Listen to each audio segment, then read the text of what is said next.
Tout le peuple de Juda prit Osias, âgé de 16 ans, et l'établit roi à la place de son père, Amathia. Osias rebâtit Élot et la fit rentrer sous la puissance de Juda après que le roi fut couché avec ses pères. Osias avait 16 ans lorsqu'il devint roi, et il régna 52 ans à Jérusalem. Sa mère s'appelait Jécolia de Jérusalem. Il fit ce qui est droit aux yeux de l'Éternel entièrement, comme avait fait Amathia son père.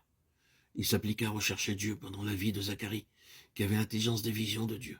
Et dans le temps où il rechercha l'Éternel, Dieu le fit prospérer. 2 Chroniques 26, 1, 5. Mais lorsqu'il fut puissant, son cœur se leva pour le perdre. Il pécha contre l'Éternel, son Dieu. Il entra dans le temple de l'Éternel pour brûler des parfums sur l'autel des parfums. Le sacrificateur Azaria entra après lui avec 80 sacrificateurs de l'Éternel, hommes courageux qui s'opposèrent au roi Osias et lui dirent « Tu n'as pas le droit, Osias, d'offrir des parfums à l'Éternel. » Ce droit appartient aux sacrificateurs fils d'Aaron qui ont été consacrés pour les offrir. Sors du sanctuaire, car tu commets un péché, et cela ne tournera pas à ton honneur devant l'Éternel Dieu. La colère s'empara d'Osias qui tenait un encensoir à la main, et comme il s'irritait contre les sacrificateurs, la lèpre éclata sur son front, en présence des sacrificateurs dans la maison de l'Éternel, près de l'autel des parfums.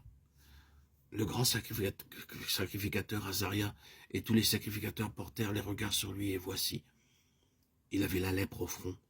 Ils le mirent précipitamment dehors, et lui-même se hâta de sortir, parce que l'Éternel l'avait frappé.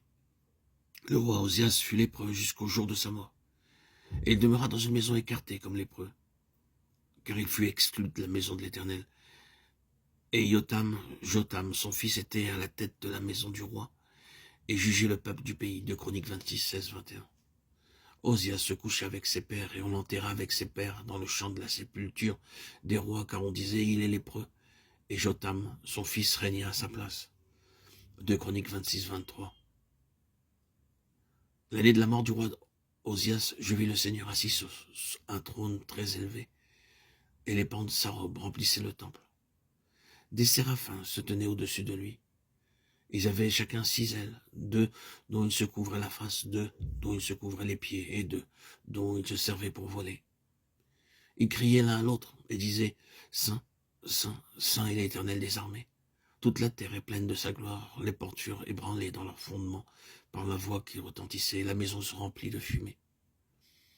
Alors je dis « Malheur à moi, je suis perdu, car je suis un homme dont les lèvres sont impures. J'habite au milieu d'un peuple dont les lèvres sont impures, et mes yeux ont vu le roi, l'Éternel des armées. » Mais l'un des séraphins vola vers moi, tenant à la main une pierre ardente qu'il avait prise sur l'autel avec des pincettes.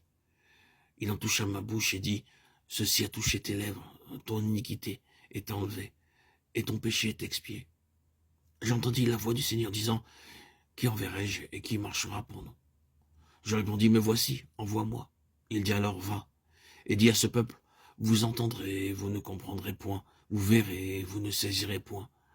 Rends insensible le cœur de ce peuple, endurcis ses oreilles, et bouche-lui les yeux, pour qu'il ne voie point de ses yeux, n'entende point de ses oreilles, ne comprenne point de son cœur, ne se convertisse point, ne soit guéri. » Ésaïe 6, 1, 10.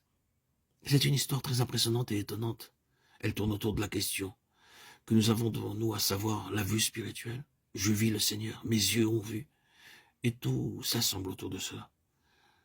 Ce qui résulte de cet incident est ceci. Ce roi Osias était spirituellement et moralement une représentation d'Israël et dans une grande mesure de ses prophètes. C'est la signification de la double déclaration du prophète Isaïe. Je suis un homme dont les lèvres sont impures, et je suis votre prophète, et j'habite au milieu d'un peuple dont les lèvres sont impures. Cela, comme il est très clair, se rapporte à Osias, car vous savez qu'un lépreux devait se couvrir la lèvre supérieure et ouvrir en criant « impur, impur, impur ». Les mots « je suis un homme dont les lèvres sont impures, j'habite au milieu d'un peuple dont les lèvres sont impures » signifie simplement que nous sommes tous des lépreux. Ésaïe dit en effet ce qui était vrai d'Osias l'est aussi de nous tous, prophètes et peuples. Vous ne vous en rendez pas compte, et moi je ne m'en rendais pas compte jusqu'à ce que je voie le Seigneur. Nous avons tous été profondément et terriblement impressionnés par ce qui s'est passé dans le cas d'Osias. Nous avons vécu dans une atmosphère chargée de l'horreur de cette situation. Nous avons parlé à voix très basse à ce propos, disant que c'est abominable. quelle chose mauvaise Osias a fait, qu'il est effrayant que notre roi soit devenu ainsi, et qu'il ait une telle faim, que la lèpre est horrible. Nous avons dit des choses dures au sujet d'Osias et avons beaucoup pensé à son cas si affligeant. Mais je suis arrivé à voir que nous sommes tous dans le même cas. Moi, qui vous prêche, n'oublions pas que 5 chapitres de prophétie ont précédé ce 6e chapitre d'Ésaïe.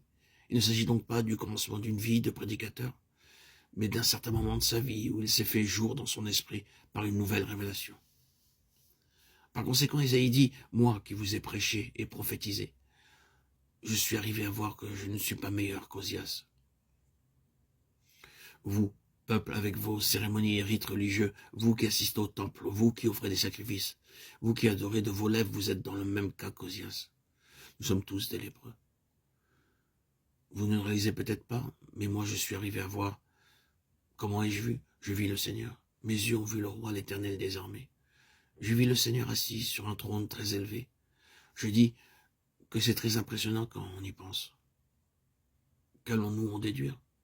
Peut-être ferons-nous bien de sortir à la dérobée et passer un moment tranquille et y réfléchir. Écartons immédiatement l'idée commune qui, de façon ou d'autre, s'est établie et emparée de la plupart de nous. Que c'était cette vision qui fit d'Ésaïe un prophète ou un prédicateur. Nous l'avons entendu peut-être, l'avons-nous dit? Oh non. Pourquoi, si le livre est inspiré et gouverné par Dieu, Ésaïe devra-t-il devenir prophète longtemps après avoir tellement prophétisé? Considérez ces 5 chapitres de prophétie, qu'elles sont terribles.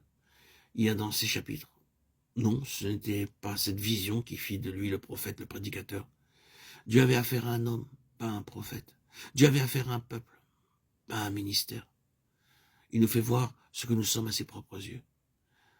Ainsi, nous ne pouvons pas l'attribuer à une catégorie de personnes appelées prophètes ou prédicateurs et penser que certains d'entre nous ne sommes pas impliqués, parce que nous ne sommes pas dans cette catégorie. Nous ne sommes que de simples croyants qui n'aspirent pas à être prophètes et prédicateurs. Ce n'est pas cela. Le Seigneur attire ici l'attention du peuple. Il cherche à leur faire bien comprendre comment lui, il les voit en eux-mêmes, ce qu'ils sont après tout, à ses yeux, même s'ils ont beaucoup prêché. Tôt ou tard, cette réalité doit se frayer un passage en nous pour sauvegarder toute chose et atteindre son but.